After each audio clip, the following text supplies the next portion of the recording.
Awesome. A very, very good evening to all of you. And I hope we will have many more faces here on the camera so that this session gets a little more alive, a little more contributing, because that will help us to tap into the energy out there and deliver what, would be most beneficial for you.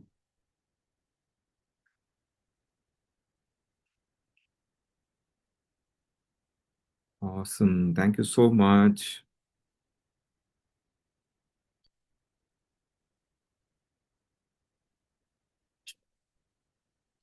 Fantastic. And in the respect of time and so many things to cover, we will begin. Yeah, there are so many things. You can of course make notes if you wish, or you just be super receptive and know that you will just receive it. Yeah. So before we start, let us do an invocation. Just relax your body, close your eyes, open your palms to the sky, and let us pray and invoke to the Supreme Being, to the spiritual teachers, holy masters, holy saints. We humbly invoke and ask for your divine blessings for accurate perception and correct expression, to receive the teachings, to assimilate the teachings, and to be able to put the teachings to our benefit and benefit of the people around us. With thanks and in full faith. Take a deep breath in and breathe out. And you can open your eyes feeling lighter and better than before. Totally present. Amazing. Amazing. So I welcome all of you. Most of you might have seen me in certain sessions where we used to basically discuss Vastu and similar concepts. And today, what we are going to talk about is healing and Reiki. Yeah. So, of course, before we really understand the concept of chakras, yeah, let us dive right into the concept of aura first. Yeah, straight to the concept because so many concepts today. So let us see dive deeper and see what it is. Yeah. So the esoteric or theosophical principles, what they say is we, yeah, are basically composed of your composition of the physical body and a few more bodies, just like an onion which has different layers around it. Yeah. So we also have different layers. Now there is a small difference in the layers of the onion and our layers. Yeah. Our layers are interpenetrating. What it means is all the layers begin from the center. Yeah. And they have their own radiation, their own capacity, their own aura. Yeah. So all these layers, one by one, like this is a physical body. Likewise, you will have an energy body, and there'll be different energy bodies with different names. Yeah. And we all have that. Yeah. This is a basic concept number one. So far, good. Yeah. Makes some sense. We will dive deeper. Yeah. This is like we are going to touch the sky and come back today.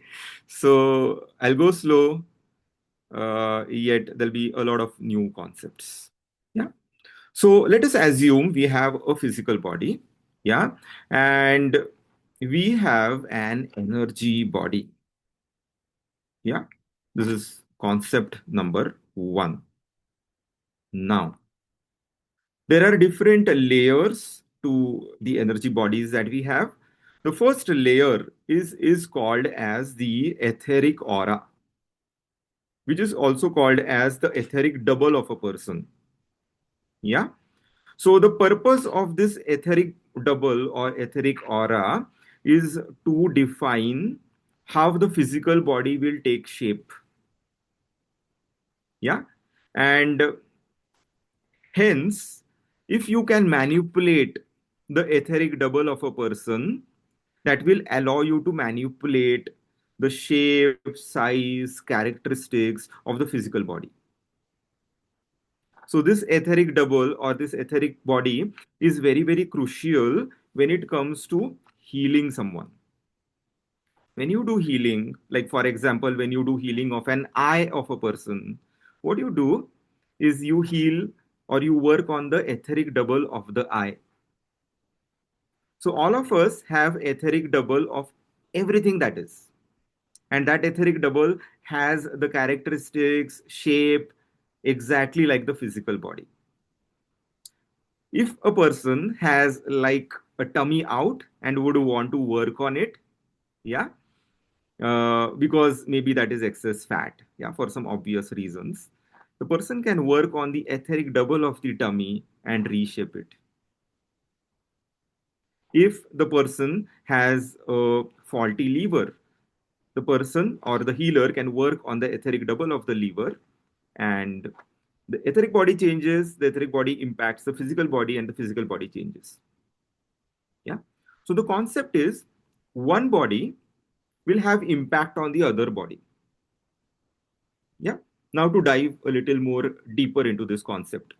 If a person is regularly exercising, eating nutritious food, maintaining a good balanced lifestyle, maintaining good mindset, good company of people, yeah, everything good, everything balanced, yeah, then the person will have a good physical body.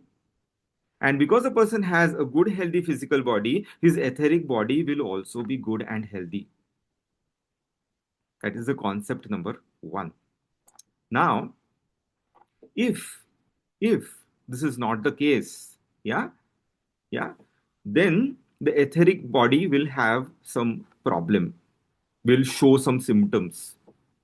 And etheric body will start showing symptoms much in advance, much ahead of time. So, by checking and by scanning the etheric body, a healer can determine where this is leading to in advance. A healer can tell in advance as to whether this person is going to, fall sick, what exactly is happening. Yeah, it is very much possible. Now, as well, if you are able to work on the etheric body and make it good, that will impact back on the physical body, and the physical body will also start becoming good. So these bodies are basically they influence each other. Yeah. Now beyond the etheric body, yeah, there is something called as emotional body. Now without this emotional body, it will be very very difficult for a person to experience emotions, to experience feelings. So this body is a tool, is a vehicle for us, which is of course subtler. Each body will be subtle than the previous body. Like the physical body is very gross, so gross that we can see with our eyes, right? Now, the next body is a little less gross, which is the etheric body. And that is why you can easily scan the etheric body once you are trained. Then, a little lighter than the etheric body is the emotional body. Emotional body is basically having the purpose of allowing you to experience, rather feel the emotions, feel the feelings. Yeah. And it is made of, if clairvoyantly seen, it is made of tiny, tiny dots which are glowing like stars. And hence, the emotional body is also called as astral body. You might have heard uh, typical phenomena called as astral travel, right? All of us do that, even if not consciously. Yeah. So astral body is where basically the soul, the majority of the soul uses the emotional body or the astral body as a vehicle and travels. And that process is called as astral travel. Yeah. We might have heard like, people used to travel with their sukshma deha. The sukshma deha is basically the emotional body or the astral body. So astral body is the vehicle of the soul. Yeah. Every night when you sleep, majority of the soul energy is very fluidic. It remains in your physical body, but majority of it shifts into what is called as the emotional body. Emotional body's other name is astral body, by the way. Okay, these are two names of the same body. And then through the astral body, the soul travels. It travels into different dimensions, it travels into different realities, even in the same reality, and so on. Yeah. And sometimes a lot of dreams could be, not always, could be the impressions which basically the astral body brings back during the travels. Yeah. Also, when you meditate, yeah, you might have different experiences which can also be or could also be captured by the astral body.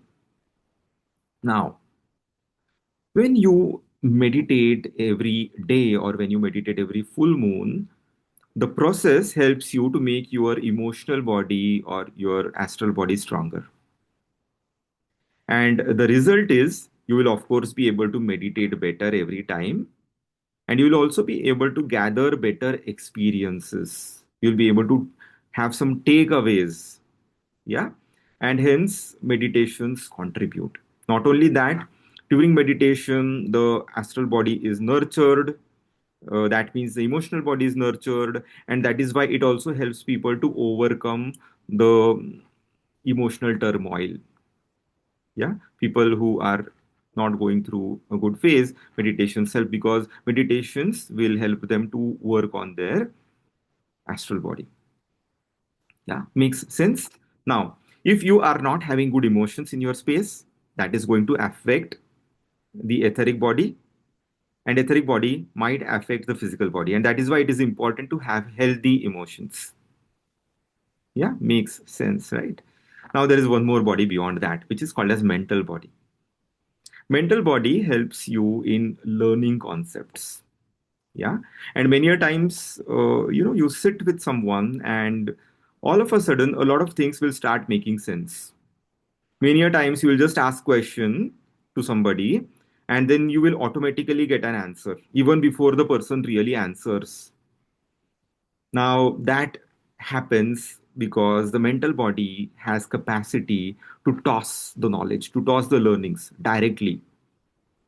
Yeah, a lot many times when we call about information downloads or download of some energies, symbols, techniques, it happens through the mental body. Yeah, so mental body is vehicle of the mind. It is again subtler, much subtler than the emotional body. Okay. And then we have a causal body. Causal body is again the vehicle of the incarnated soul. That is the body which basically holds the soul energy, holds the soul aura. Yeah. This is how there are different bodies. And these bodies are not just these layers, they interpenetrate. Yeah. Everything like is there and then it radiates outward. Yeah, makes some sense, right? So sometimes these theosophic concepts could be a little different, a little heavy, and eventually you get it. So every time you learn these concepts, you are also strengthening your aura, certain chakras, and certain bodies. Yeah, and even after the session, if you happen to scan your energy, scan your chakras, you will find a noticeable difference. Yeah, because the spiritual teachings or esoteric teachings, they do a lot of work on different bodies that we have. Yeah. Okay, now chakras. Yeah, chakras, where are chakras? Like everybody is now wondering, like you are going to talk about chakras, so where are chakras? Chakras are part of your etheric body. Okay, so just next to the physical body you have the etheric aura. Yeah, etheric double, what we spoke of. Now, the part of this etheric body, we have chakras. Okay, so far makes sense.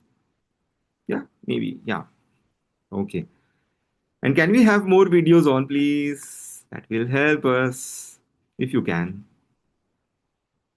Okay. So we spoke about the etheric body, right? Now, the inner aura is basically the invisible energy field, yeah, which has the counter, which has the shape of the visible physical body. Yeah. So this is basically called as inner aura of a person. Now, since this is made out of fourth stage of or state of matter, it is also called as bioplasmic body. Yeah, makes some sense, right? Now, these chakras, yeah, are basically energetic gateways or pumps. Now, you can see something on the screen where we have shown a man, and there are different chakras which are shown, which are basically originating from certain nadis in between, certain channels, energetic channels in between. Yeah. So there is a chakra which originates from the base of the spine. Yeah, base, which is called as basic chakra. We'll study these in detail if we have time. Yeah, if this is interesting. So the basic chakra is located at the base of the spine, which is called as Mooladhara. In Sanskrit, we say Mooladhara chakra, which is the base of the spine, basic chakra. We will talk more about it. Yeah. And so on. We have the sacral chakra, which is Swadhisthana, Nabhi chakra, which is the navel chakra, solar plexus, which is Manipur. Then we have the heart chakra, which is Anahat, throat chakra, which is Vishuddhi. Then we have Agya chakra between the eyebrows. Yeah. And then we have Sahasrara, which is the crown chakra. Yeah. And the main function of these chakras is that these chakras act like energetic gateways or energetic pumps. One of the purpose of these chakras is, so chakras basically have petals. They have petal like structure, and there are petals which are basically upward facing and downward facing petals for every chakra. Yeah. And these petals always move anti to each other. Yeah. And one motion helps the chakra to dispel energy, that is to throw out energy from the energy body. Imagine there is an energy body. Now, where does this energy body get energy from? There should be something which injects energy, right? These are the chakras. So, chakras will inject energy into the energy body. Now, this is not enough, right? If the chakra gets into the energy body, uh, this energy gets in the body for some reason, right? So from the energy body, that energy moves into your organs.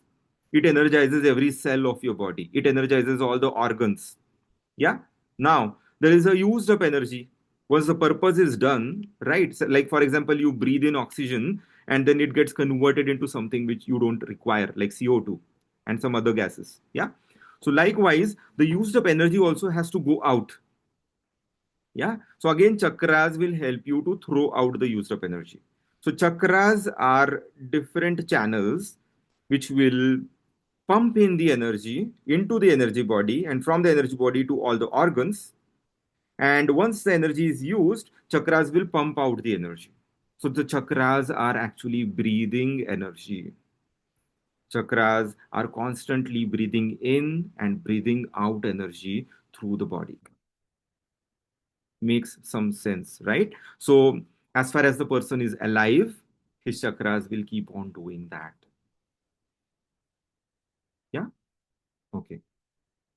So, so there are a lot of concepts, and some people will say chakras move clockwise and anti-clockwise. Yes, that's true. But if you look at the petals and if you get into the detailing, every chakra will have a clockwise and anti-clockwise object.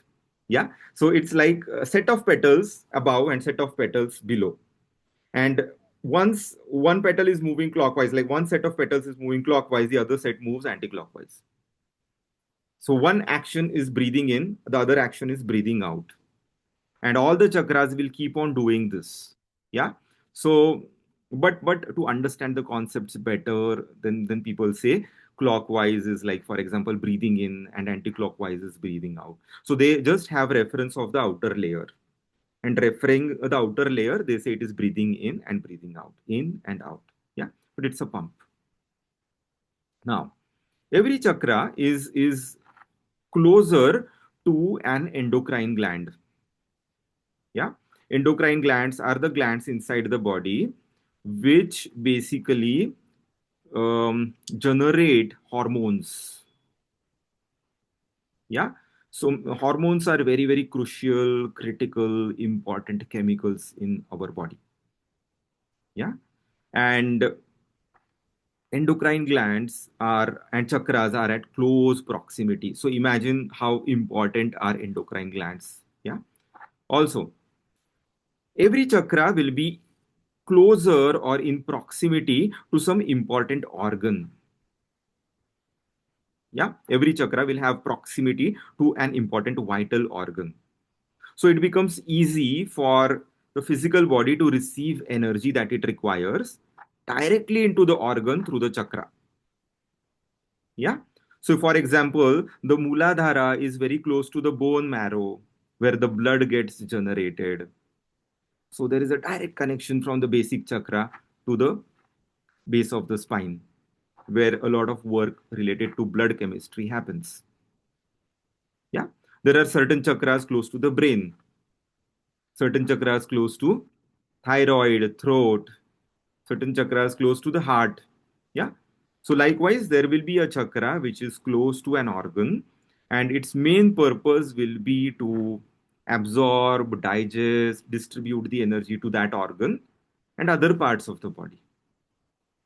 So far, okay? There's too much of information today.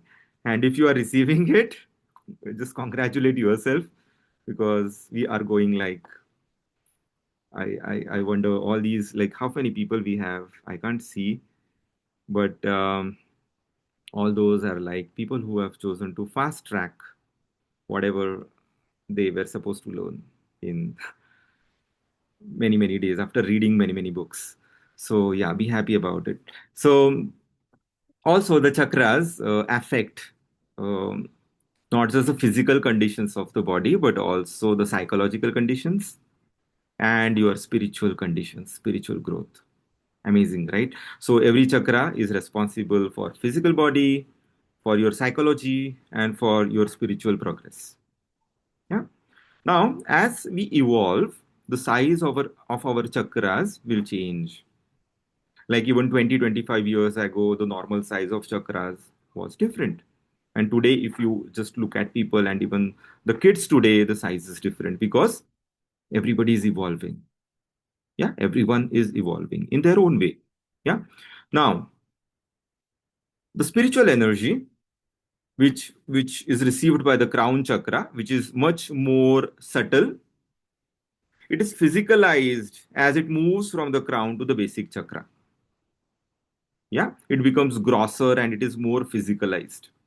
And the subtle energy, or also the gross energy, but of course in a subtle form because it comes through a certain mechanism, is spiritualized from the base of the spine, that is the basic chakra, as it moves up to the crown. So every chakra, so as the energy moves from the meridians or through the meridians, the energy is either stepped up or stepped down. Yeah. So the energy either gets grosser or it gets basically uh, converted into a more spiritual, finer form. Yeah. So chakras are energy transformers. Yeah. So so this is how typically chakras are organized in uh, our system. Yeah. And as we learn up until now, these are energetic gateways, these are energetic pumps, and so on. Yeah. Now, um, people who have weak bodies might have weak chakras, might have weak chakras. Yeah. People who are uh, very weak, and as they become stronger, the chakras will become stronger. Yeah. Just like when you light a lamp, and if what we call it as, I don't know, the wick of the lamp is very thin, yeah, then the diya is also very thin. If the wick is very big, then the diya is big. Yeah. So to have a good healthy energy body, it is important to have a healthy physical body as well. Yeah. Body is the vehicle, yeah, of course. Yeah. And it is important for the body to upgrade as you spiritually upgrade. And that is why the spiritual development and work on your physical body has to go hand in hand. Otherwise, one of it will leave the other. Bitter truth, but that is the truth. Yeah. So, so always it has to go hand in hand, so that the body also keeps on upgrading. And that is why in certain schools of healing, there's some work which happens on the mental faculty or spiritual and energy work, and there is some energy work which happens on the physical body. Why? Because the body also has to upgrade, the vehicle has to upgrade. As like, sometimes when your college days, or those days when you used to have bicycle as your vehicle, and then eventually you bought a two-wheeler, and then the four-wheeler, and then you kept on upgrading your four-wheelers, right? So likewise, every time you are ready for the next, you also have to make your physical body really, really ready for the next. It has to always go hand in hand, so that we run together in the long run. Yeah. So all these bodies are supporting each other. All these layers and layers of bodies are supporting each other. Chakras are like pumps. They will pump in the energy and they will pump out the energy. These are the gateways. So far, simple, right? It made some sense to all of you? Okay. Now we have two options. Would you like to dive a little deeper into each chakra? We have 12 chakras to cover, and it will take around 4 5 minutes per chakra, if you have time, if you find this interesting. Yeah. Okay. Fine. Let's do that. Okay. So all of us know, right? If the root of the tree is weak, then the tree is weak. Then the tree might not grow so much. Yeah. And a lot of us know like how bonsais are created, and what happens when you cut the roots, trim the roots. Yeah, the tree does not really grow that big. It is essential for a healthy structure of life or body to have a healthy root. Yeah. And the mula dhara, the word itself is basically talks about mula, the root. Yeah. So root chakra or muladhara chakra forms the base of life. Yeah. And that is why, yeah, it is also called as basic chakra. Muladhara is located at the base of the spine. Yeah. And it is responsible for self survival. So, what do you need to survive? The basic thing that all of us need to survive is some money. Yeah. To survive, not to thrive. Like to thrive, there's a different chakra involved. But to survive, at least you need some basic money, which will help you to pay for the rent or for your house and bills and things like that, right? To have food, clothing, shelter, whatever. Now, if the basic chakra is strong, it will enable a person to at least take care of his or her basic needs. Yeah. Now, basic needs are not just money, it is also about your basic ability to move. Yeah. So, if the basic chakra is strong, you will be able to move well on the ground. Your locomotor system, your muscles, your bones will be strong, at least strong enough to hold you, strong enough to make you move, make you walk, make you run. Yeah. Why? Because the base is good. Makes some sense, right? So basic chakra takes care of that. Basic chakra also takes care of making you action oriented. A lot of people you might have seen, they keep on planning things, but they are not able to really act on the plans. Energetically, if they work on their basic chakra, that will help them to act on their plans. Yeah.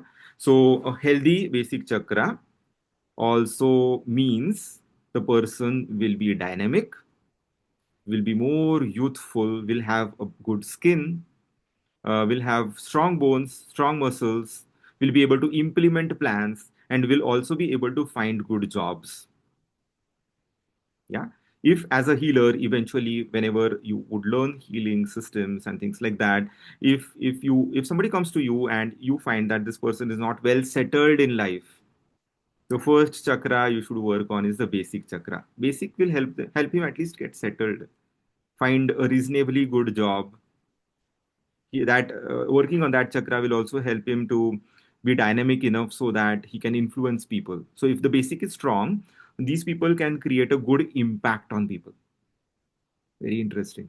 So just by working on a basic chakra, you'll be able to influence people. It magnetizes you. Yeah. It controls and energizes the spine, muscles.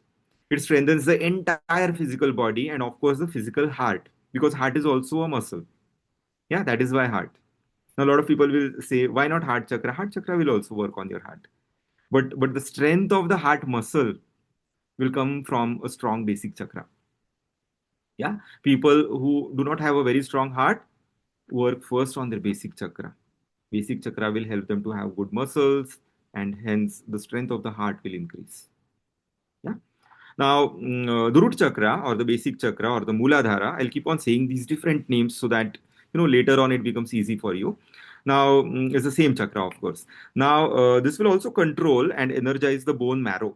Bone marrow is basically a space between or in the center of the bones at the base, and that is a space where the blood gets generated. Yeah, the blood biochemistry is determined by a healthy bone marrow. Yeah. So the quality of blood or the production of blood can also be controlled by working on the basic chakra, Muladhara. So cases like anemia and then maybe some disturbance in the CBC, like complete blood count, if you take, and if there are abnormal findings, you can work on the basic chakra. Okay. Then basic chakra also is responsible for growth rate of cells, growth in kids. For example, their height. Yeah. Now, basic is not the only chakra. So whenever we talk, eventually what you do is you correlate. Basic is one of the responsible chakras. Yeah. Because it takes care of blood, it takes care of muscles, it takes care of bones. Yeah. Again, the adrenals, basic chakra, because adrenals are responsible for the fright and flight response. Yeah. So and that is essentially required for your survival again. Yeah, imagine those days when we used to hunt, and then if there was a wild animal, money would not help you to survive, right? What will require is healthy adrenal responses, and so that you can either fight with full energy or you can run away, and and that is required sometimes for survival. So healthy basic chakra also means that it is not always money. Yeah. And that is why we are diving a bit in detail today. Basic chakra is also responsible for reproductive organs to maintain the heat in the body. Yeah. Now, if the basic chakra or the root chakra is hyperactivated, yeah, then people will feel restless. Then people will not be able to sleep. Yeah. So if you normalize the basic chakra, then they will be able to sleep well. Very easy thing to do. Yeah. If you normalize. Now, people who have healthy basic chakra, very interesting point, by the way. Now, basic chakra is responsible for survival instinct. If the basic is healthy, then the body knows how to survive, right? So, if a person has super activated basic chakra, that person will not try or attempt to give their life. They will try to survive. Yeah.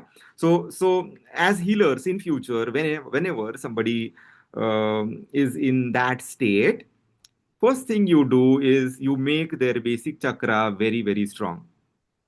And then they will change their idea.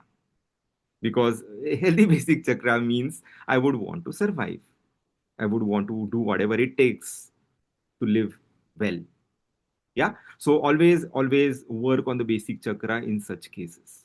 Yeah. Make it like super active. Yeah. And this simple thing, this simple technique, yeah, God knows will help you to change so many lives. It does not really take a lot of efforts. It is just a technique to do.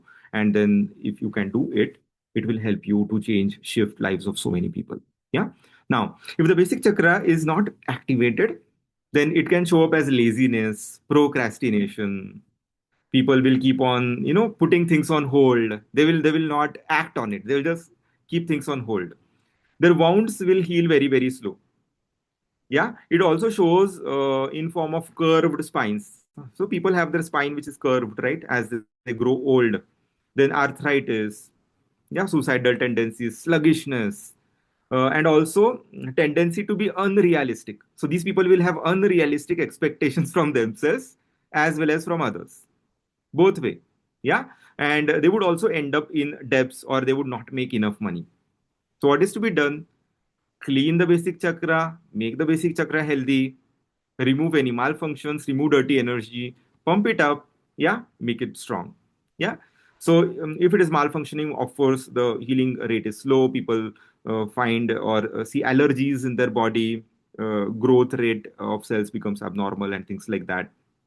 People might also have brain related issues because the grosser energy from the basic chakra gets, pumped up and is used by the brain. So certain energy from every chakra is required for every organ, by the way. It is not always the proximal or the organ which is close to it.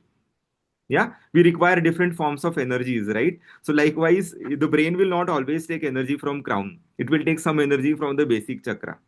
जिसके पास जो भी अच्छा है वो वहां से वो लेगा, but it will just first tune it. It will bring it to the frequency and then take it. Yeah. So the energy that comes in the body from the basic chakra will be tuned as it moves through every chakra, and then once it is suitable for consumption by your upper chakras or brain, then it is delivered there. And all of this happens in fractions of seconds. Yeah, although this process appears to be so big, it just happens, and it happens automatically. There is no real control on this. Like, it just happens all by itself, and that is the greatest gift we have from the God. Yeah. So this is about basic chakra. Now,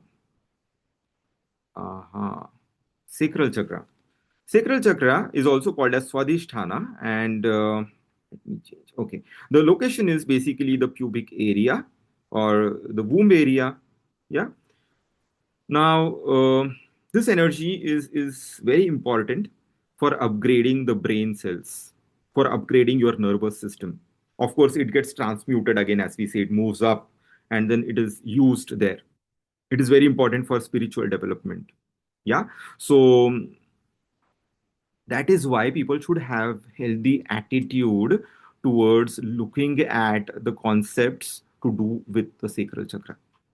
If people have a bad attitude towards sacral chakra and its activities, then basically they are not generating or utilizing that energy in a good way. Yeah. So again, all the creative functions, intelligent functions, psychological development, the sacral chakra plays a very important role. Yeah. One of the reasons is sacral chakra and the throat chakra are internally connected. Yeah. And a lot of energy that the throat chakra requires comes from the sacral chakra. More than, maybe 70-80% comes from the sacral chakra. And throat chakra is responsible for knowledge. It is responsible for creativity. It is responsible for, your intelligence and things like that. And that is where a healthy sacral chakra comes in picture.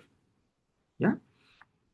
So people who are highly creative or people who are highly intelligent, technically, it is not possible that they have low sexual drive because they will always have a healthy sacral chakra which is going to pump a lot of energy into their throat. And it is not the vice versa. It is always this way. It is not ulta. Yeah. Now, The sacral chakra, of course, affects the sexual organs, reproductive organs, the bladder, the urethra, the legs, throat, and head. So people who have weak legs, yeah, should work also more on their sacral chakra. People who have trembling legs, yeah, as people get old, sometimes they find it difficult to walk because at times their basic chakra and sacral chakra has got a little weaker. So if they work on their basic chakra and sacral chakra, then that gives more strength to their limbs and then they can walk in a better way. Yeah. Also, when they grow old, their voice, like, I don't know, shivering is not a good word, but then, you know what I am saying, right? Their voice is not so sharp and so strong. So, because throat chakra, of course, needs more energy from the sacral chakra. So target the root first, which is the sacral and the basic, and then you will see some changes. Yeah. So the Agya chakra, which is here, the Vishuddhi and the Muladhara, they also have influence on your sacral chakra. Yeah. So whenever the sacral chakra is hyperactivated, people would find increase in their sexual drive. If it is less activated or underactivated, their sexual drive will be very, very low. They might find weakness in their legs. They can see issues in their memory. They will not be able to recall things. Yeah. And they can go senile. That means they will do things which are not logical and they might also forget things. Typically, some symptoms in some old people. Yeah. And they will also have low mental development. Yeah. So what we are going to do, we are going to open the slot for questions after a while. Yeah. So meanwhile, you can just note down your questions as well. Yeah.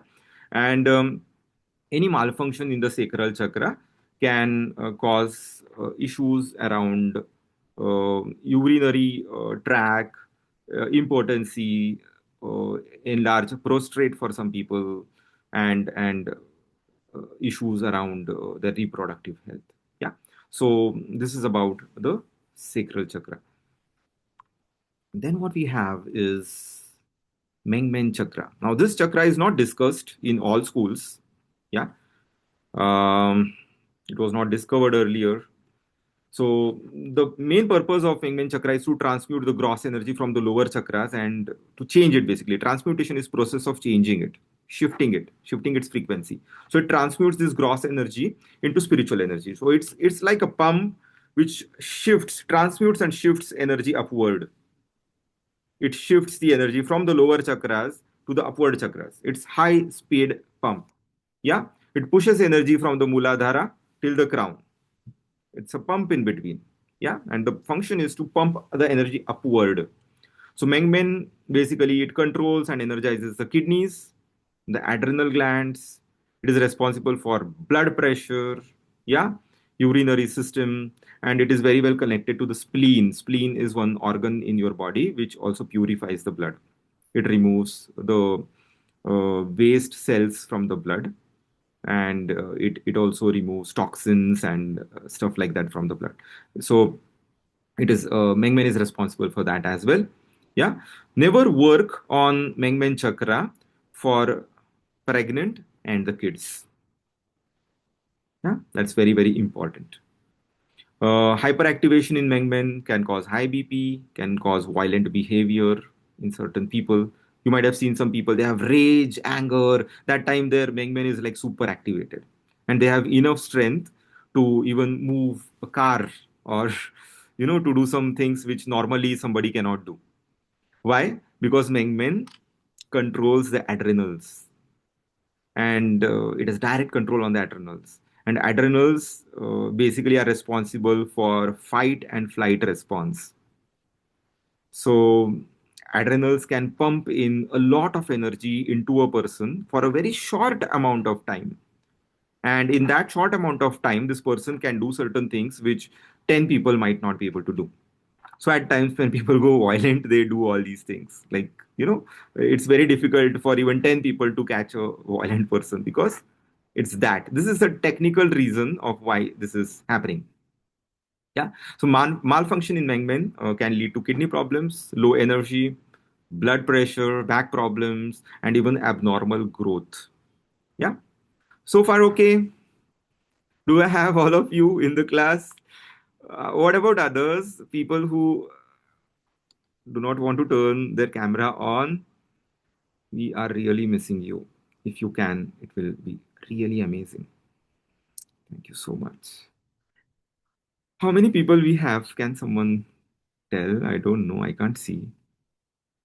Okay, we have Sonali, Pranali, Vidya, Primaji, Lakshmiji, Ashwati, Shweta.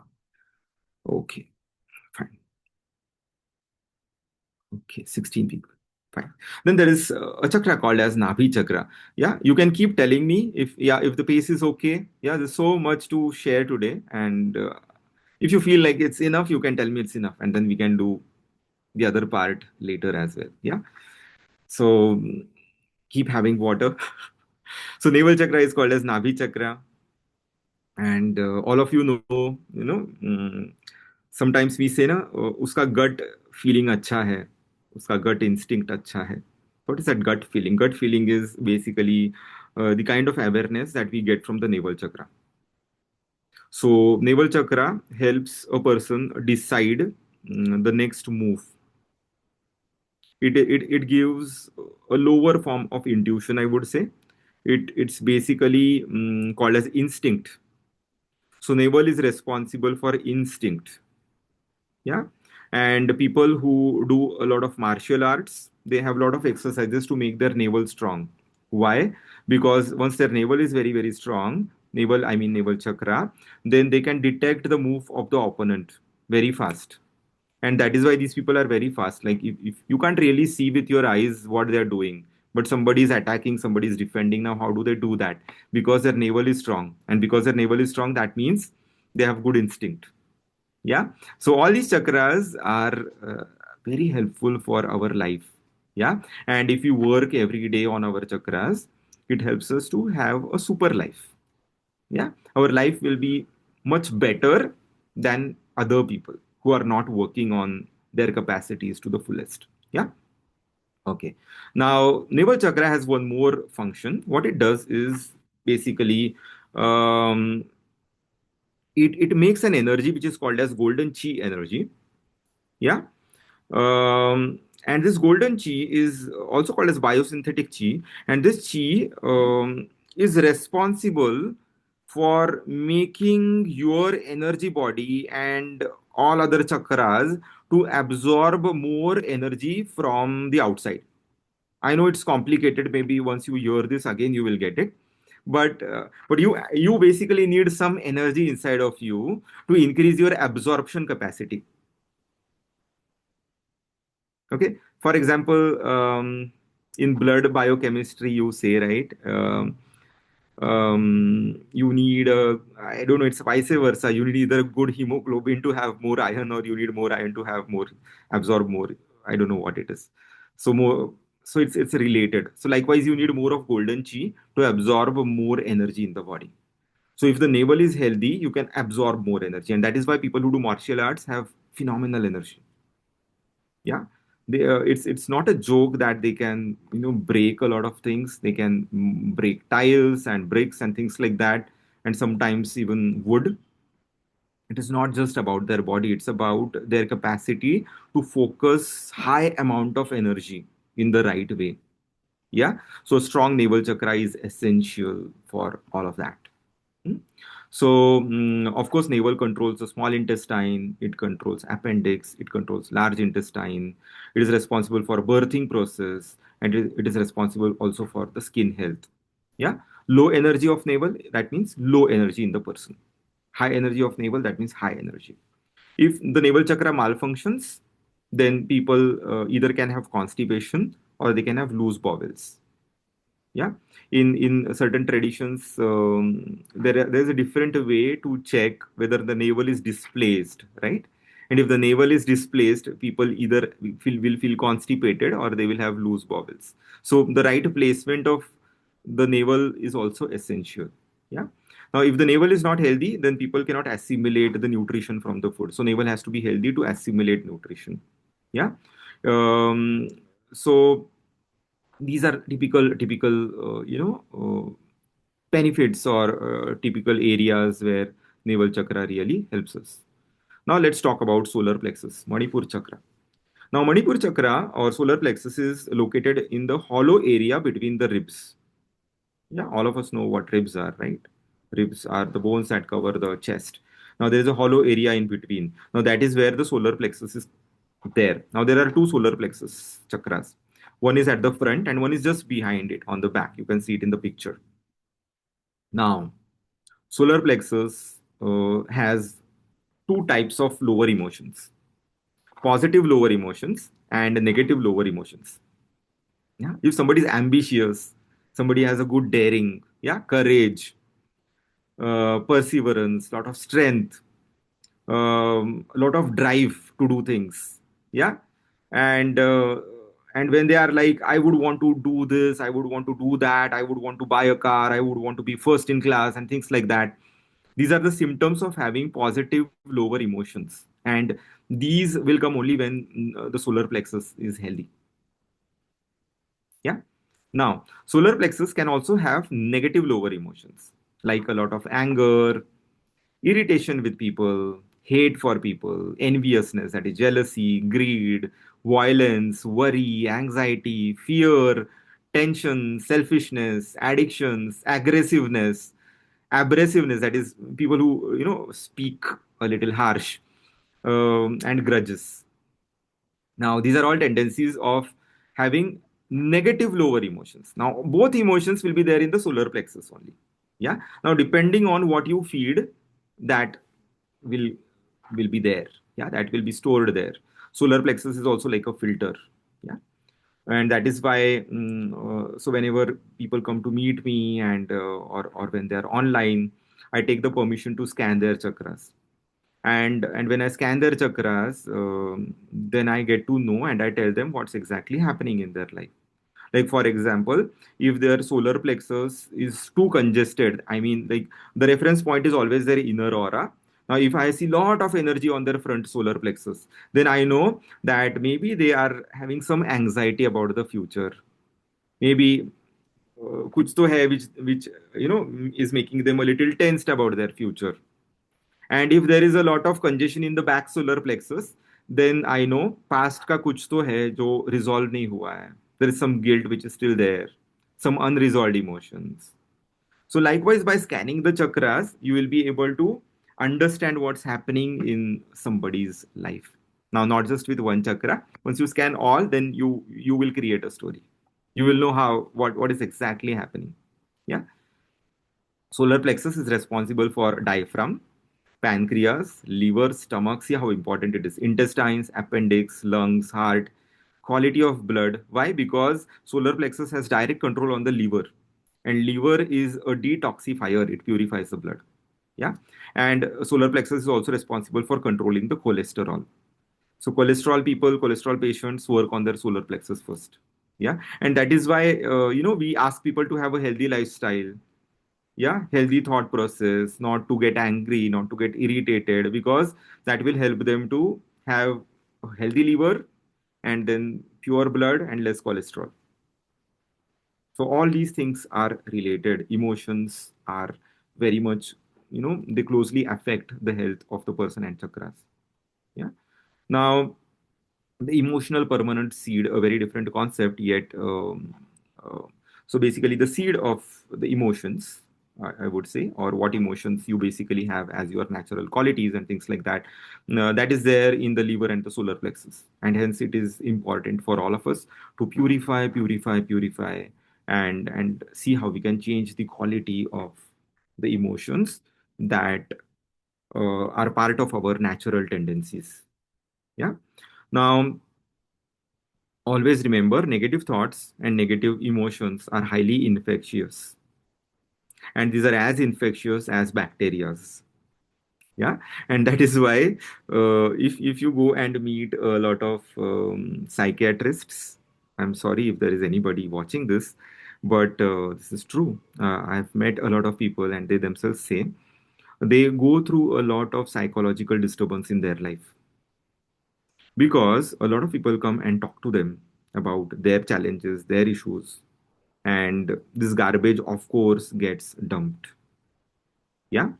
Now, people who are into spiritual practices, into healing, What they can do is they can do their meditations, purifications every day, and see in what way you can control the communication. Yeah, you can ask questions to your clients like, what do you really desire? And it will change the tone of the conversation. Like if somebody is talking about complaints, you can just make them pause and you can ask, okay, so what do you wish your life to be like? How this should change? So ask some questions so that they stop dumping, and then they start opening even their capacities to, okay, what is possible now, instead of talking about what is going wrong. Because this will always happen. Yeah, I know a cardiologist, and very good, very fit, very healthy. And then he was not reporting, and then what we came to know that he just had a heart attack. Yes, and he's getting well, but imagine this. Yeah. So as a healer, it is our duty to purify. Yeah. It is our duty to change the tone of conversations and gossip less. If the gossips are not healthy, we can change certain questions and see how do we convert the gossips into healthy talks. And these questions could be, okay, now where do we go from here? Like, how do we change this? What exactly do you desire? And then people, their energies will expand, and they will not dump now. They will talk about now what they want. And this is essential, because negative thoughts, negative emotions will transfer like bacteria, like viruses. They will transfer even if people do not talk. Even if you meet them, they will transfer. Yeah, they will transfer if you reject what they say. So never reject what others say, even if it sounds bad. Yeah, rejection is like buying. And even if you accept, you are anyways accepting. So the best way is to just be, and know that you can always function from your choice. Have or do meditations every day so that you purify. Do not judge others. Yeah, and practice this kind of energetic hygiene. Yeah. Secondly, even when you are cooking food, the negative emotions will get transferred, because bacteria will get transferred, right? If an infected person cooks food for you or prepares salads for you, of course he will transfer. Likewise, this happens. So negative emotions and thoughts can transfer through the atmosphere by talking. uh, these emotions and thoughts can remain in the environment, and that is why, you might have visited some places or some houses where just after entering, you know that I guess these guys just had a fight, and you know that. And because you can sense those thoughts, and those thoughts remain. If people keep on fighting every day, you will see a different energy there. Now, as healers, if we know certain things, it is of course, like we can work on those energies. Whenever we visit, we can be the energy that will dissipate all these energies. Yeah, and that happens. Like we are going to talk about Reiki after a while. And the thing is, like, when you become channels of Reiki, when you practice Reiki or any healing modality, and when you channelize such energies, your presence changes things. Like sometimes, then if people are fighting, you just be there. You don't have to even talk, and then there's a peace. When you visit different homes or houses, the energy changes. It transforms. Yeah, people start, getting better with their relations, with their life, just by meeting you, just by being with you. Yeah, and that is the takeaway which we are looking at. Yeah, it is more about, now the next, what we are now planning to do or working with people for is to create more and more people who are change makers, who would shift the energy of the planet, who would basically just be, and even by their presence they will be able to change lives of people around them. Yeah, what if there is one person like that in an apartment, and what if that one person can influence the energy of the entire apartment? And that is possible. Yeah, because emotions are highly infectious, so we can also have good emotions, right? We can get charged up for doing good things, and they're infectious. And that is why, when you have bosses who have good healthy emotions, the team follows, because the boss has good healthy emotions. And likewise, So this is what it is. Now, if solar does not function properly, it can manifest as severe arthritis, glaucoma, migraine, sinus for people, hyperthyroidism, asthma, heart issues, diabetes, so much, right? Ulcers, high cholesterol, infected liver, constipation, twisted intestines, damaged kidneys, hypertension, and so on. So, a healthy solar plexus is important. To make it healthy, have healthy, positive emotions. Clean it regularly if you can, if you know, and have positive, healthy emotions. Release whatever is not good. Yeah. Okay. Okay. Now we have spleen chakra. Spleen chakra is basically the source of power and life energy. So, spleen chakra is responsible for bringing in the vitality globules from the air and giving it to the entire body. Yeah. Now, spleen keeps on doing this. Yeah.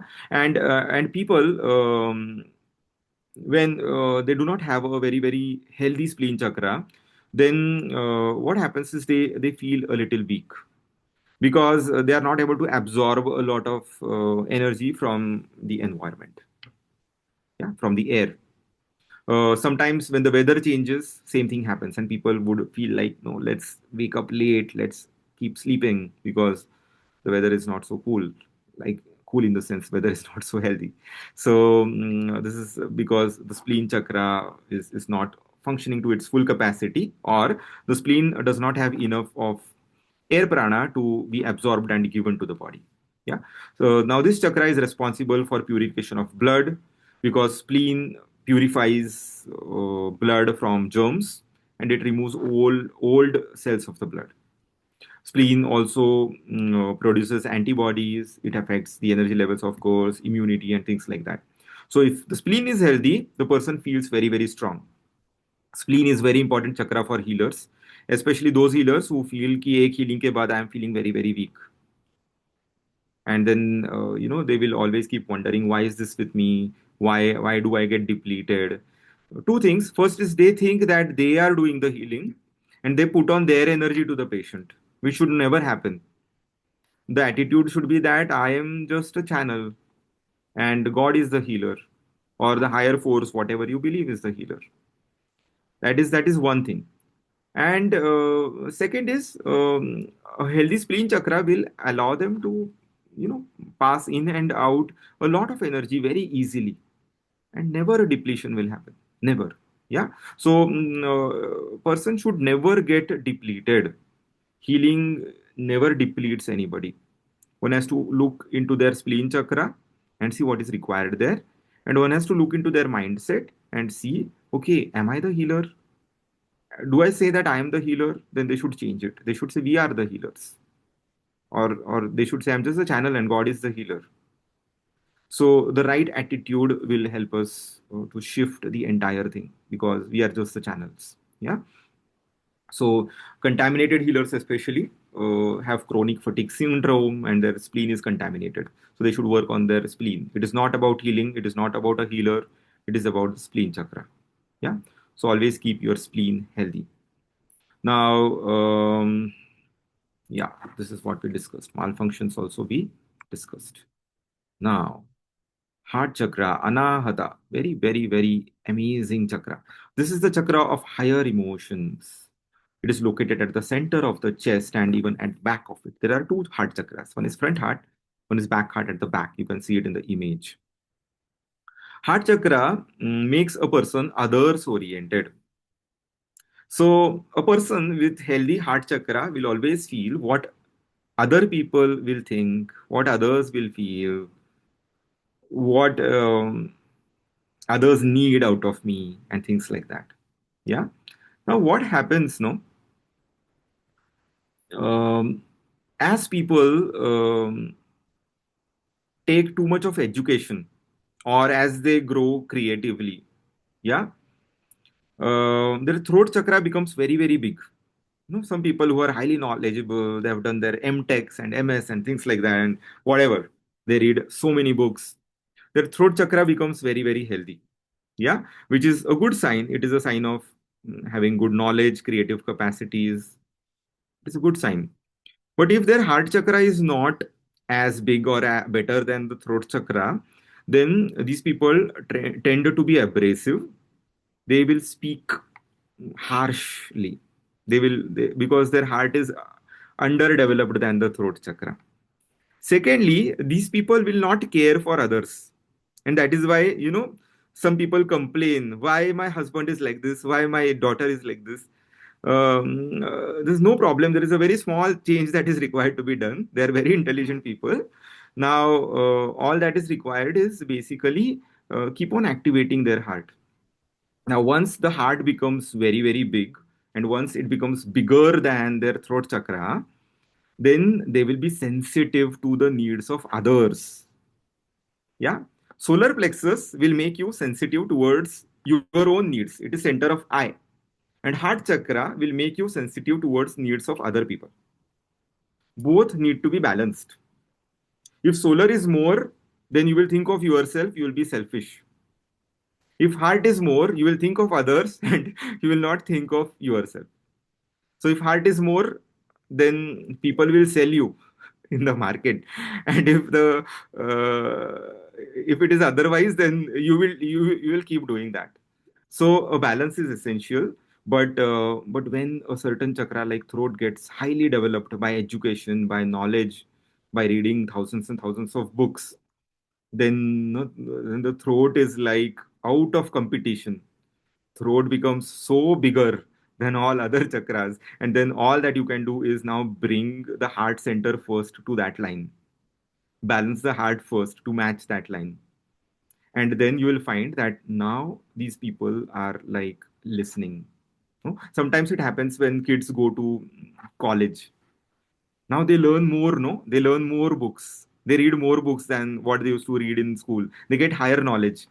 Now once they get higher knowledge, you feel like, why are they behaving like that? Why are they not sensitive? I'm waiting at home, and they're not even telling me I'm here there. It's because uh, now there is a gap, no, now there is a lot more work to be done on the heart chakra, so that they become sensitive and they understand your perspective. So whenever somebody is not understanding your perspective, it is heart chakra. Sometimes you feel that somebody is not understanding my perspective, then again heart chakra, your heart chakra. So so heart chakra is responsible for both the things. Yeah. It's amazing chakra. Yeah. Now, one simple way in which all of us can work on each other's heart chakra is to bless. Yeah. Think of somebody we love. Yeah.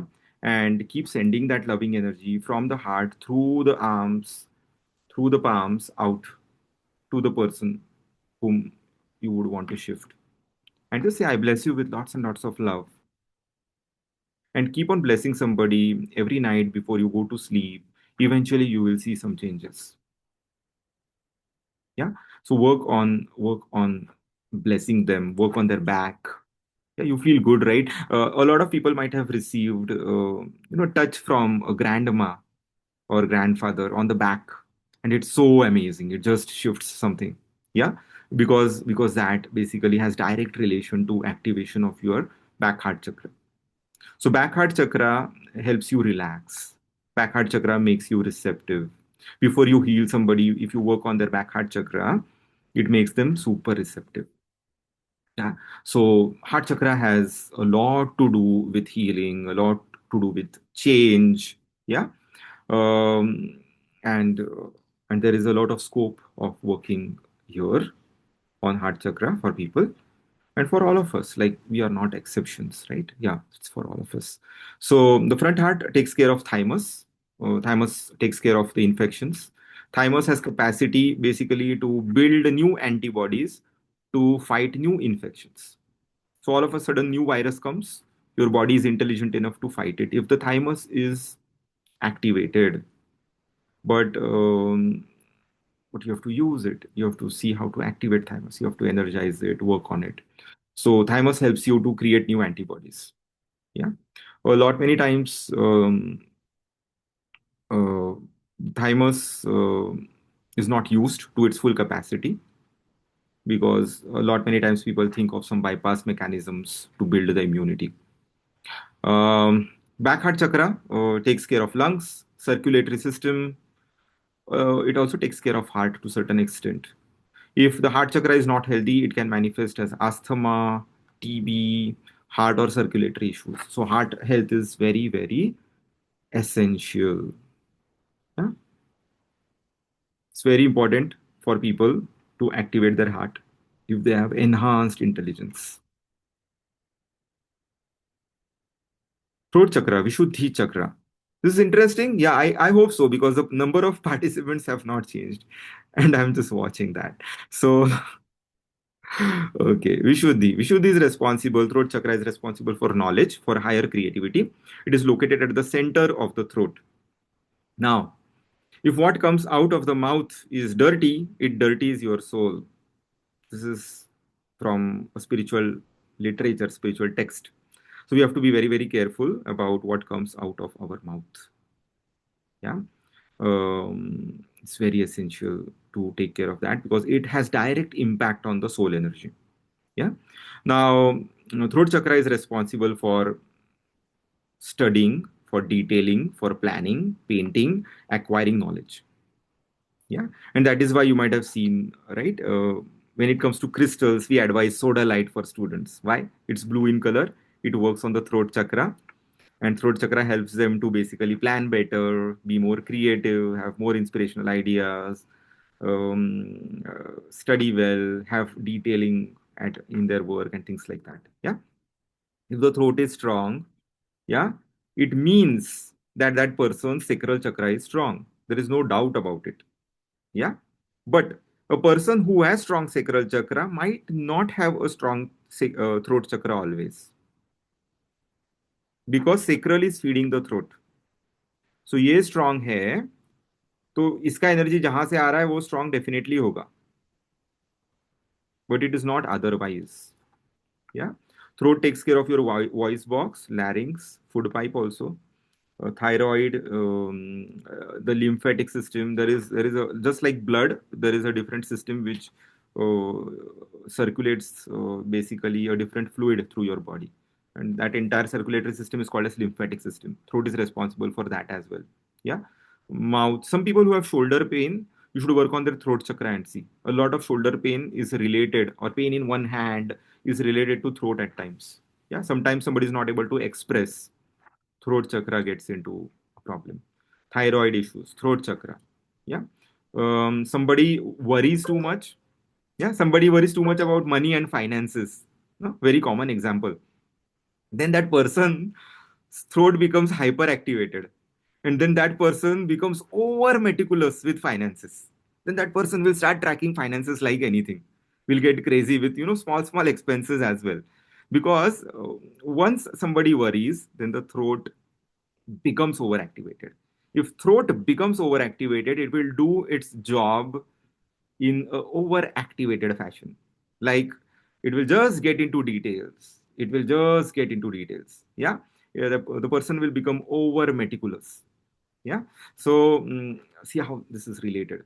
Then if throat malfunctions, it can show up as goiter, sore throat, loss of voice, asthma, and things like that. So throat is very, very important, and one has to achieve a good balance between throat and the heart, especially when the intelligence comes at its role. Now, Ajna, Agya Chakra. Throat is also, by the way, called as Vishuddhi. Now, Agya is between the eyebrows. This chakra is responsible for regulating the thoughts, emotions, and to understand abstract concepts.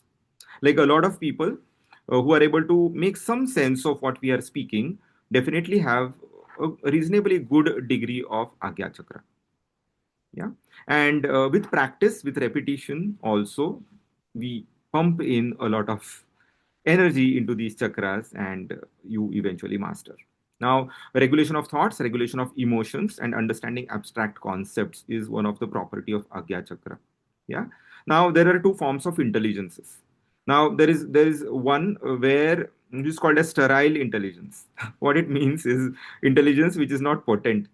That means people are very intelligent, good brains, They can talk very well, but they will never implement what they are talking. And if the Agya Chakra is good, then they will implement what they are talking. So Agya Chakra has a very important role there. It is responsible for active intelligence. So intelligence which actually produces results. Yeah. So person who has strong Agya Chakra again, even if he is under stress, he will be able to smile properly, really, not a fake smile. Yeah. That is a sign of good Agya Chakra. Yeah.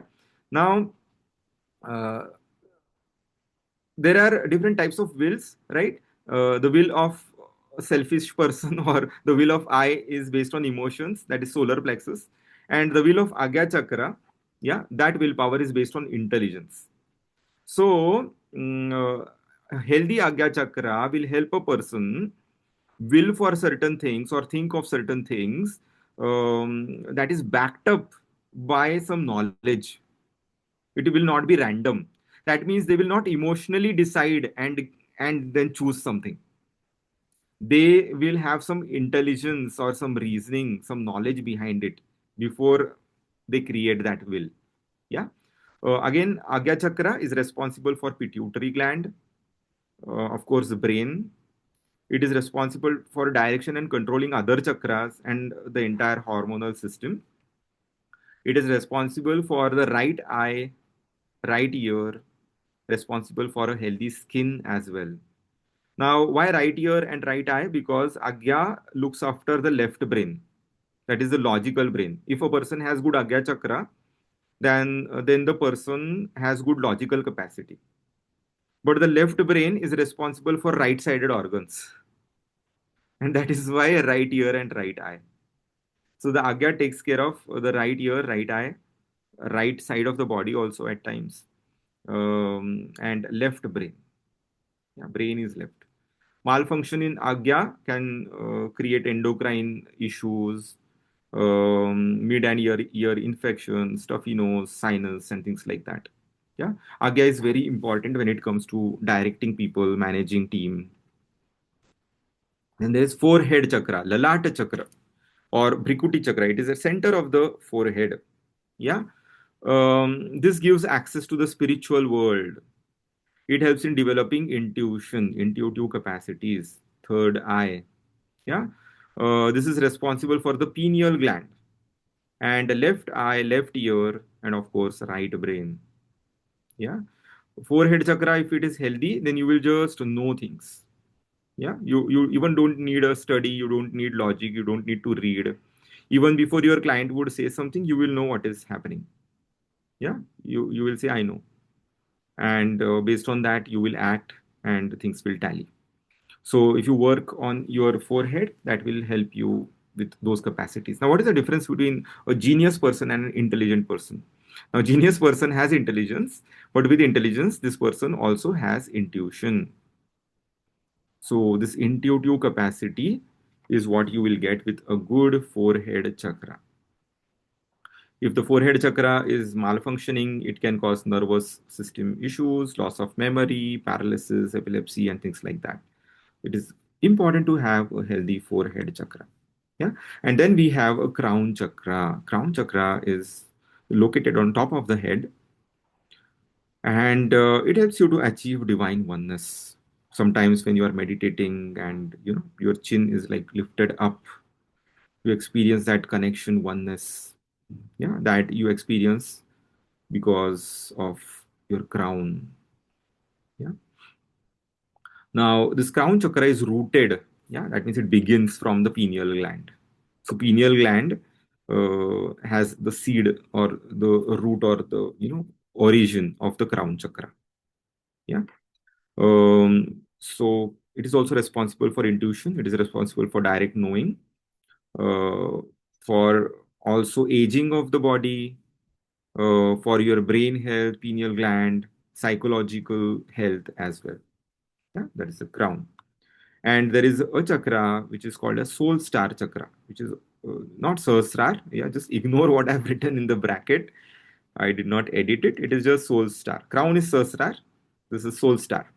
It is 1 feet above the head. Yeah, the incarnated soul. Yeah, during typically during seventh month of pregnancy, it gets lodged into the 12th chakra. And from there, it radiates outward, forming the soul aura of the person, which is the causal body. The outermost layer, what we saw on the first slide. Yeah, it radiates that energy. Yeah. So that is the seat of the incarnated soul. Amazing, right? So it's 9:26. Fine, we can do this today. So this was about chakras. Yeah. And now a little bit of orientation about Reiki. Yeah. I hope all of you are okay, ready. If you wish to have water, you can have water. This might not take a lot of time.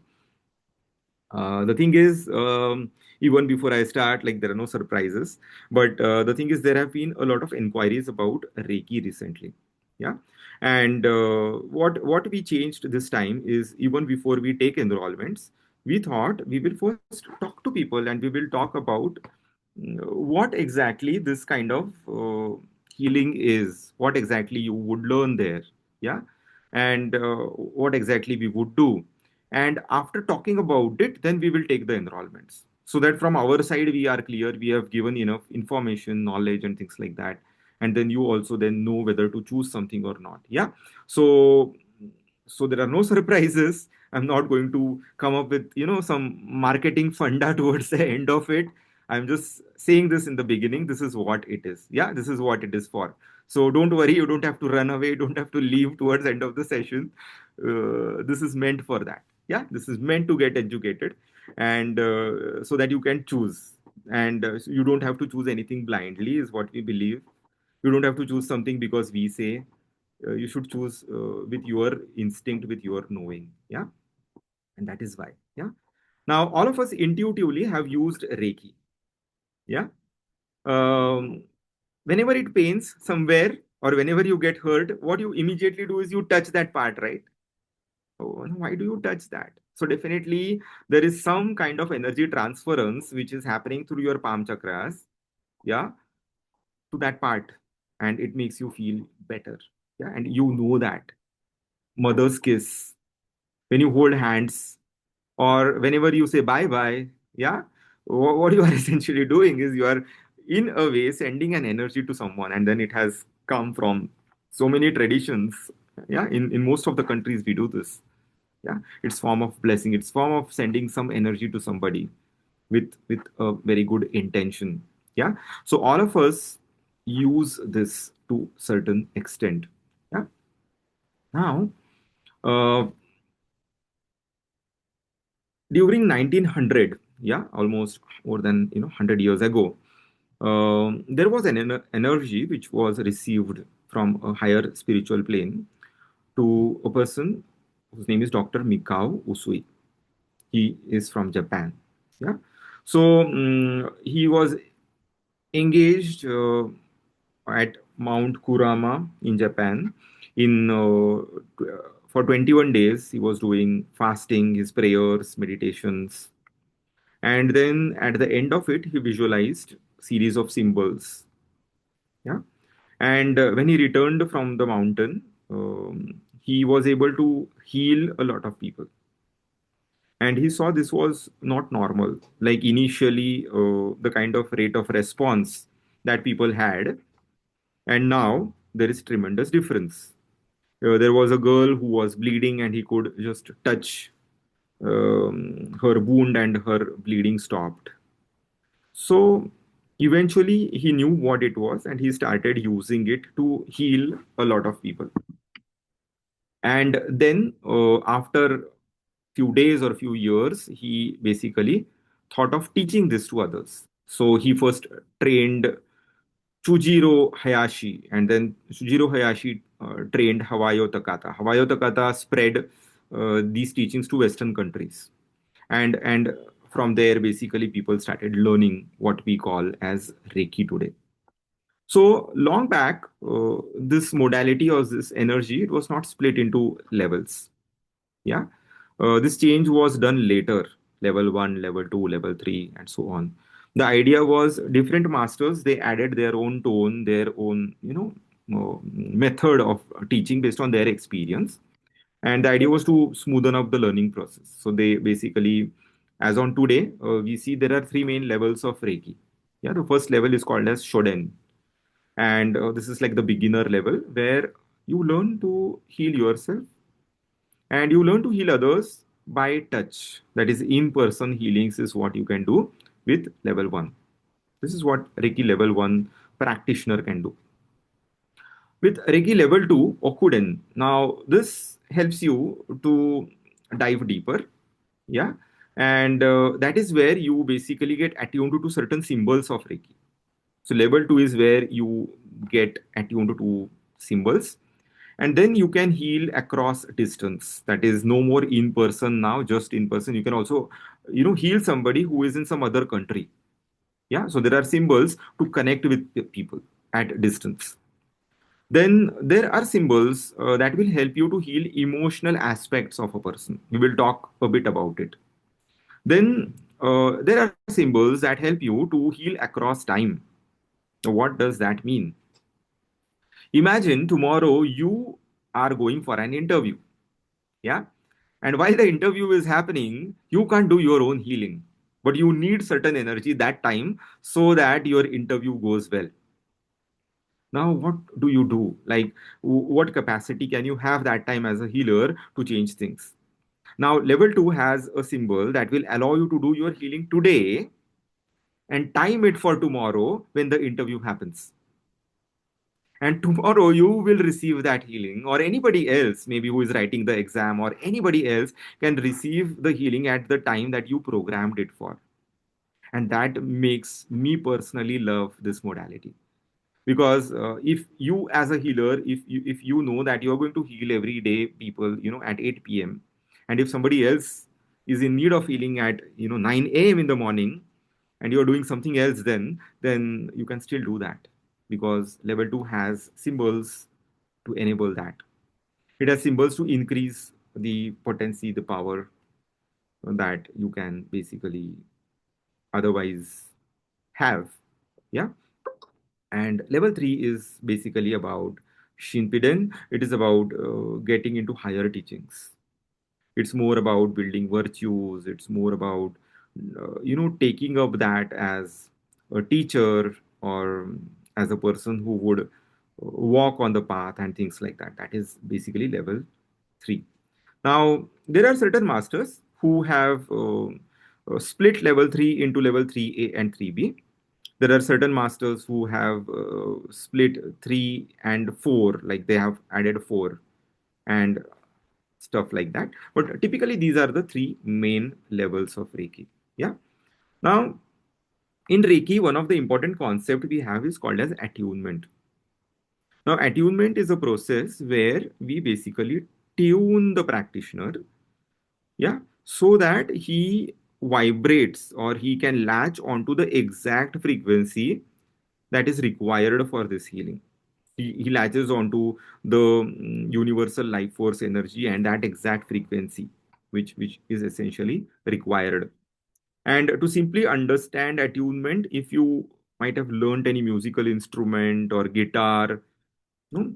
When the instrument is not attuned, yeah, it does not create. It creates music, but not a music which really touches the soul. Yeah, it sounds a little weird. And now that is a slight difference between an attuned person who does Reiki and a person who is not attuned. So Reiki is available to everybody. Yeah. But post attunement, you will be able to receive it with much clarity, and you will eventually have that energy on your speed dial. What it means is, like, you just put your hands and that energy will flow through you. You don't have to really worry about it. Yeah. So otherwise it's a universal energy, but post attunement you'll be able to channelize that energy maybe 100 times or 1,000 times in a better way, in exactly that frequency, without errors, without mistake. Yeah. So that is the slightest difference between, like, doing healing with attunement, without attunement. Yeah. Now attunement, once done, it remains for lifetime. And of course, even if you get reattuned, it is like a reinforcement. Yeah, it is just a reinforcement to train your mind body. Yeah. So that is how it is. Now,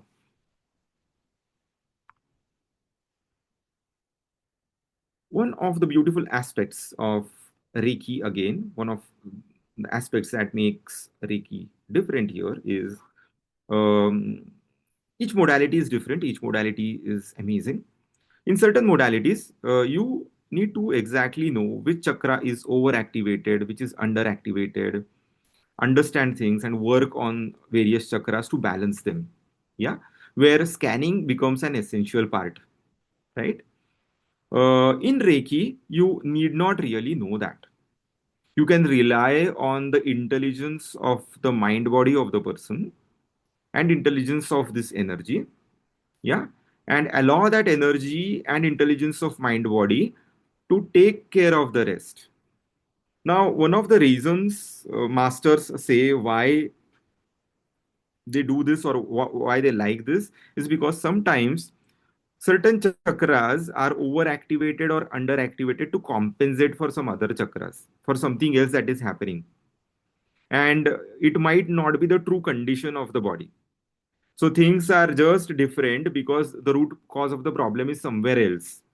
And then you will keep on tuning the chakras and balancing, but they will again go off balance after a while because the root of the problem is somewhere else. In Reiki, what we do, we that is why don't work specifically with an intention of correcting something, although we work on every chakra, but not that intention. We allow the mind body of the person to intelligently see where what is required to clear it from the root of it.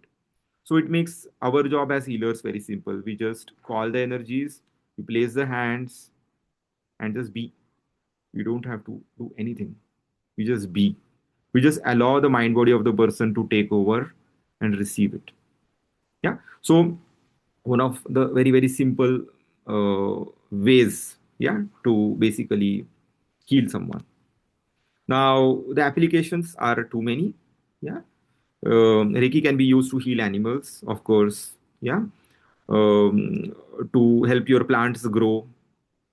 For you can energize your food, remove the energetic contamination from the food.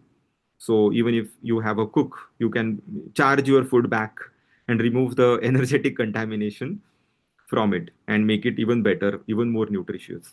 You can use Reiki to heal relationships, heal past issues, because Reiki can travel to the past. Yeah. You can use Reiki on your vision boards so that your manifestation becomes easy. There is additional energy that you can pump in. There are many other techniques that you can do with Reiki to accomplish goals. So there are different ways in which you can use Reiki to accomplish your goals. Then, of course, Reiki can help a person to heal from their stress, from their anxiety, negative behavior, anger, irritability, sleep issues, illnesses, pain in the body, pregnancy, childbirthing, childcare. Also, it can work on teens throwing tantrums. It can help you to improve your career, finances, and much more.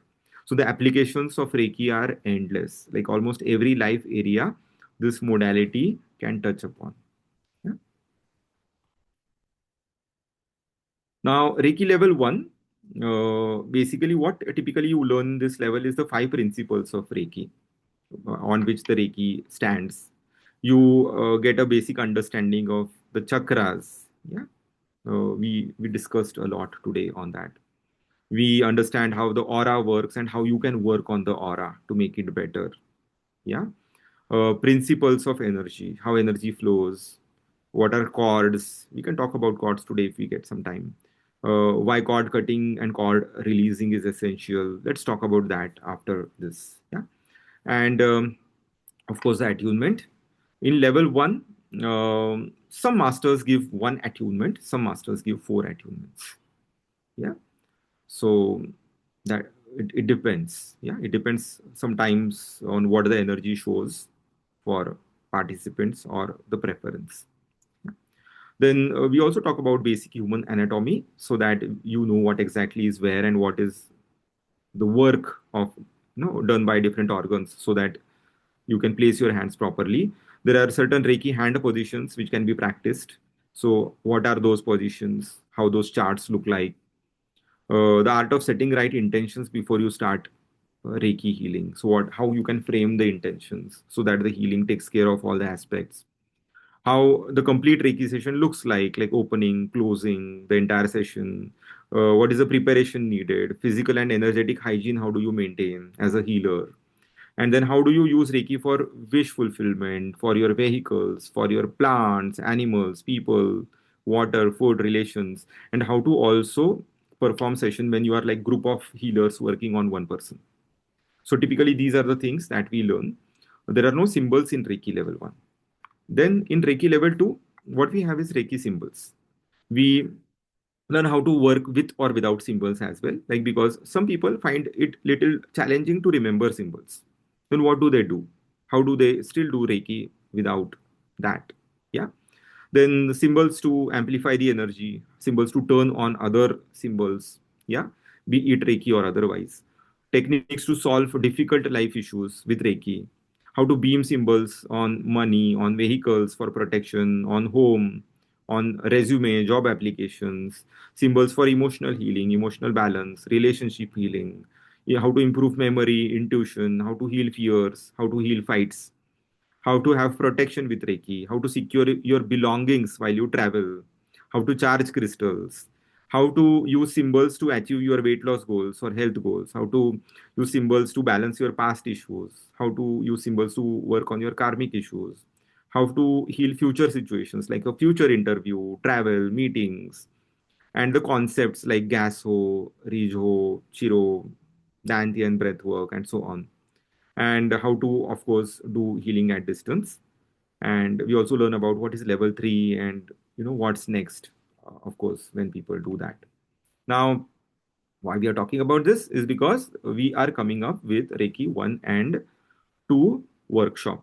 Now we are going to do Reiki 1 and 2 like together, in the sense just with a 1 day gap, but the attunement will be staggered. Yeah, so I'm planning to give 4 attunements for level 1, yeah, after every 2 to 3 days or after every week, yeah, and 1 attunement for level 2. If we see a need, we will do 2 attunements for level 2. Now we are going to do this in person as well as online. People who are interested for in person, they can actually gather here together, and then we can really work on bodies, and we can really receive that Reiki touch and practice more of that. Yeah. And people who cannot do that, they can also receive the class with online sessions. Yeah. So this is what we are planning. Now we are planning the dates that are like somewhere like 8th of February and 15th of February or around that. But what we are looking at is like on the group, I'm going to announce the fees, and I'm going to, and those who are okay with that and roughly with, these dates, we can basically create a different group, and then we can together come up with a final date. Yeah. So because it's mainly about like people would want to see whether they are choosing it or not, and then we will announce everything there on a separate group, and then those who are interested, they can of course learn this. So we are going to do 1 and 2 together. Yeah. And that will also give you certain benefits because the pricing also becomes easier on your part. Yeah. And so on. So this was a small announcement, and you can look at the group, look at the details that we share there. Why I'm not putting it here in the recording is because we never know if we use this recording in future, then we don't want, the prizes to be there. We don't want dates to be there. Like people can use it for their future reference. So we will put that information on the group. Yeah. So it's like 9:45. We still have 15 minutes. Thank you for your time. And now, if you have any doubts, anything which I have not covered, just that we have a lot of new people here. So I hope like we don't freak them out. So you can ask like questions which you feel are like good for them as well. So if you have any questions, you can let me know.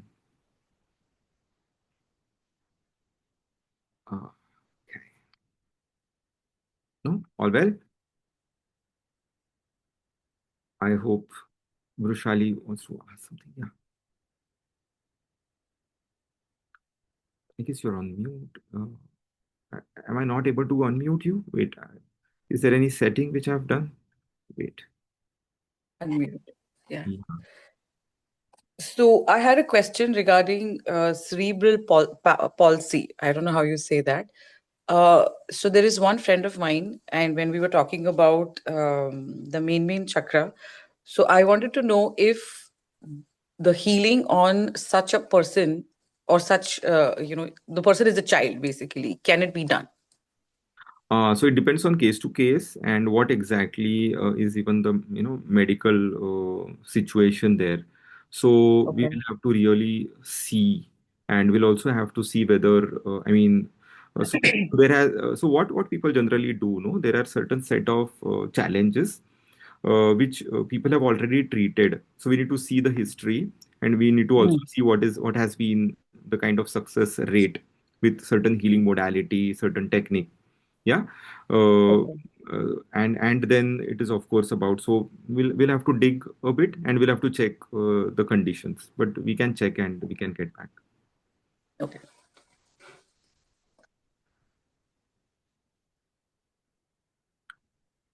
Okay, amazing. So thank you so much. I hope this was fruitful, good, and I'll share the link as well very soon, maybe tomorrow. uh, and yeah, so if you are interested, if you know anybody who is interested, I'll anyways share the details first. You can go through the details, and then if it resonates, then we can connect, of course, during the class as well. Yeah. Okay, thank you so much. So should we close? Yeah. Thank you. Yeah, Thank you thank so you. much. Bye bye. Thank you. Bye. Thank you.